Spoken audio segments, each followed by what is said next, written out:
भाई ना सब भोग कर कुआड़े अना ना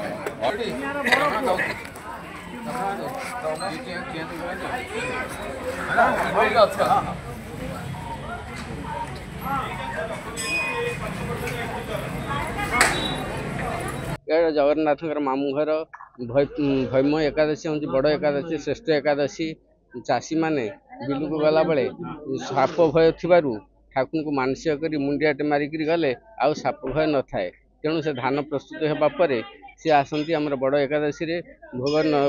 चूड़ाहासा कर भोग लगाती चूड़ाहासा नड़िया गोलमरीच गुआ घी गुड़ दही छेना ये सब आणिक ठाकुर समर्पण करती मुंडिया मारती वर्ष जाक आ जंतु भय रुहे ना साप भय रुहे ना चूड़ाहासाटा प्रस्तुत हुए नड़िया कराब गुड़ पड़ गोलमरीच पड़ गुआ घी पड़ भास्कर कर्पूर सब पड़क ठाकुर माधान पाखे पूजा हम पूजा होकर जजमान को दिज्व आवाहन कर आम पिला बेलू शुणी आसचु आम अजा मैंने भी सेमती कहते चाषी मैंने बिलू गला बेले आग गरुड़ को मुंडिया मारिक जाते प्रभु जगन्नाथ मामू घर माधवाजी पीठ ये प्राची नदी अच्छी प्राची नदी गंगा ठारू बहुत आगुआ तेणु आज जो एकादशी तिथि बुड़ पकई प्रभु माधवाजी पाखे मुंडिया मारिक जहाँ मनर मानसिकता अच्छी मुंडिया मारिक गले पूर्ण होता है 3 4 थर प्राय आसी आज्ञा ये प्राची तटर आराध्य देवता जगन्नाथंकर मामू जगतर आराध्य देवता जगन्नाथंकर मामू घर श्री श्री माधवानंद जीव आज तांकर जन्मोत्सव आज हूँ पवित्र भैमी एकादशी जो भैमी एकादशी को सारा माधव नियाली अंचल अनै बसी थाए जे केबे आसीबो भैमी एकादशी एठी आज्ञा आज सकाळु प्राची तटरे बुड़ पड़ी लक्षाधिक श्रद्धालु आज बुड़ पकई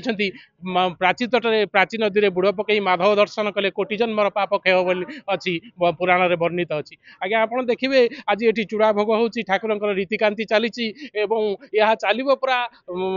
आमर महादीप उठला पर्यंत राति विभिन्न धूप अच्छी ठाकुर विभिन्न स्पेशल बेश अच्छी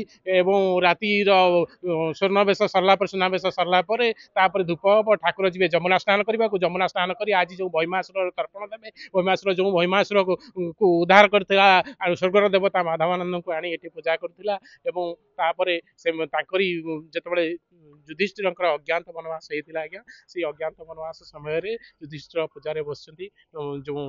पोखर ये गोटे मणिकर्णिका बारकर पोखरी अच्छी आहार पोखरी ना विख्यात से ठाकुर रखी से पूजा करथिला से पूजा करने समय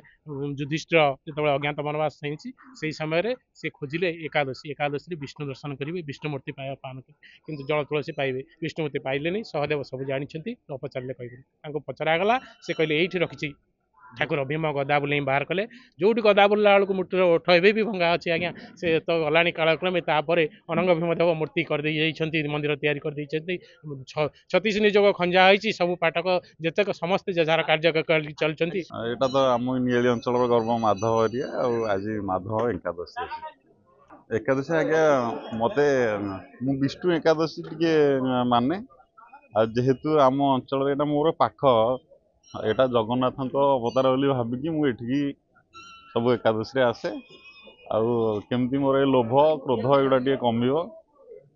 सुस्थ रही जी दिन बची से प्रार्थना करके जाए ये लोक मैंने अंचल को तो बहुत दूर दूरांतर आसुँच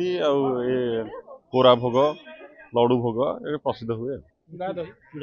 चूड़ा घसा ये तो हूँ पचर देखुं एगुड़ा अंचल प्रसिद्ध एठी भौमी एकादशी है सब बड़ आज दिन एकादशी वर्ष भर गोटे दिन हुए ये फेमस है ठाकुर चूड़ा कदली नड़िया ये सब घसांगे प्रथम भोग यहाँ जो गरुड़ आमर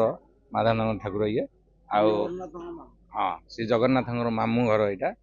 आउ प्रबल लोक लक्ष लक्ष लोक हमें आईना टी अना जस्ट आम दुकान खोला खोली करूँ किंतु 12टा गोटे पूरा राति 12टा गोटे पर्यंत पूरा प्रबल लोक ये बेपार हवा 20-30 वर्ष होंगे आम ये जगह अच्छी ये जगह कहीं अनेक बसने आम पाली अच्छे आ लक्ष लक्ष लोक कहते ये मेन है चूड़ा कदली गुड़ ये सब घसांगे पंडा मैंने भोगटा पूरा प्रसिद्ध ये बेपार भल हुए कहीं ठाकुर इच्छा भल बेपार हुए। महादीप 12टा पर महादेव नीति सब कम सरीगला ठाकुर स्नान कर गाधी सारा सब कम सरला महादीप उठे से लोक जुआड़े सब भांगिले आज्ञा दुकान करने सहित लक्ष लक्ष लोक महादेव पूरा अपेक्षा कर बही महादीप ठीक 2टा 3टा बेलू उठे महादेव उपरको उठेगा जी सब भांगे दुकान।